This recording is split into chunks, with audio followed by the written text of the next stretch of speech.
Chapter number 10 respiration in organism. So आपने अगले classes में पढ़ा होगा आपने कि रेस्पिरेशन सिस्टम के बारे में आपने पढ़ा होगा। सो अब हम उसके बारे में डीपली बात करेंगे कि रिस्पायर करना, रेस्पिरेशन क्यों ज़रूरी है। ब्रीथिंग हमारे जो रेस्पिरेशन सिस्टम का बहुत ही इम्पोर्टेंट पार्ट है। सो उसके बारे में बात करेंगे हम। Topic 10.1 why do we respire. In chapter 2 you learn that all organisms are made of small microscopic unit called cells. So सभी ऑर्गेनिजम्स जो है वो स्मॉल यूनिट, जो माइक्रोस्कोपिक यूनिट होते हैं उससे बने हुए होते हैं, जिसे हम सेल्स बुलाते हैं, कोश। A cell is the smallest structure and function unit of an organism. Each cell of an organism performs certain functions such as nutrition, transport, excretion and reproduction. So cells जो है होती है organisms में, वो कई तरह के फंक्शन, कई तरह की क्रिया करती है, जिसमें क्या क्या इंक्लूडिंग है nutrition, transport, excretion and reproduction.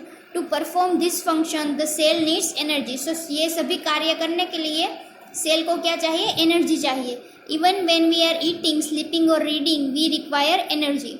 But where does this energy come from. So आपको कोई भी कार्य करने के लिए, कोई भी काम करने के लिए एनर्जी चाहिए। सो एनर्जी जो फंक्शन जो है बॉडी के, वो सेल करता है, और सेल को एनर्जी कहाँ से मिलती है आपको? Can you say why your parents insist that you should eat regularly? The food has stored energy. So हमें एनर्जी कहाँ से मिलती है? न्यूट्रिशन फूड में से मिलता है। इसीलिए आपके पेरेंट्स आपको हर रोज़ बोल रहे हैं कि हर रोज़ खाना खाना चाहिए। Which is release during respiration. जो एनर्जी है हमारे फूड के थ्रू हम एनर्जी लेते हैं, वो रेस्पिरेशन के थ्रू रिलीज होती है। Therefore, all living organisms respire to get energy from food. During breathing, we breathe in air.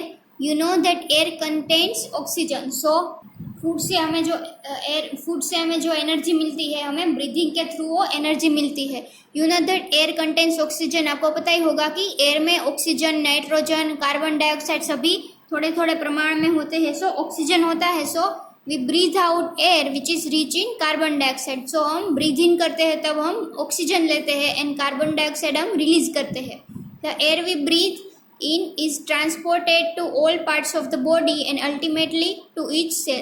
So जो अभी हम एयर ब्रीथ करते हैं वो हमारे सभी पार्ट, जो बॉडी के पार्ट्स है, वहाँ पर ट्रांसपोर्ट होती है, वहन होता है उसका।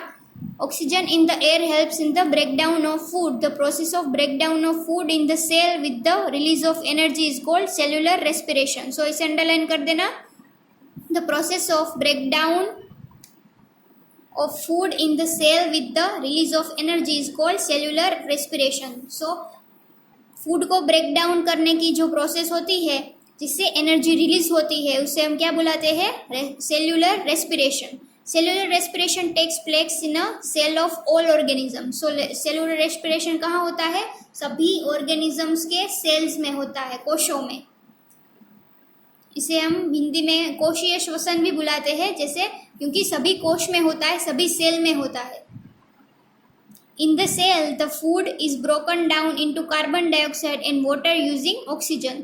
सो सेल में क्या होता है? जो फूड होता है वो कार्बन डाइऑक्साइड एंड वाटर में कन्वर्ट होता है यूजिंग ऑक्सीजन, यानी ऑक्सीजन का यूज करके जो फूड होता है वो कार्बन डाइऑक्साइड एंड वाटर में कन्वर्ट होता है। When breakdown of glucose occurs with the use of oxygen, it is called aerobic respiration. So glucose का ब्रेकडाउन होता है ऑक्सीजन के थ्रू, ऑक्सीजन की मदद से, उसे हम क्या बुलाते हैं? Aerobic respiration. Food can also be broken down without using oxygen, this is called anaerobic respiration. Breakdown of food releases energy. So food का जब ब्रेकडाउन होता है, जो ग्लूकोज का ऑक्सीजन की मदद से, उसे हम एरोबिक रेस्पिरेशन बुलाते हैं। बट ऑक्सीजन के यूज के बिना भी उसका ब्रेकडाउन हो सकता है। सो ऐसी रेस्पिरेशन को एनएरोबिक रेस्पिरेशन बुला सकते हैं।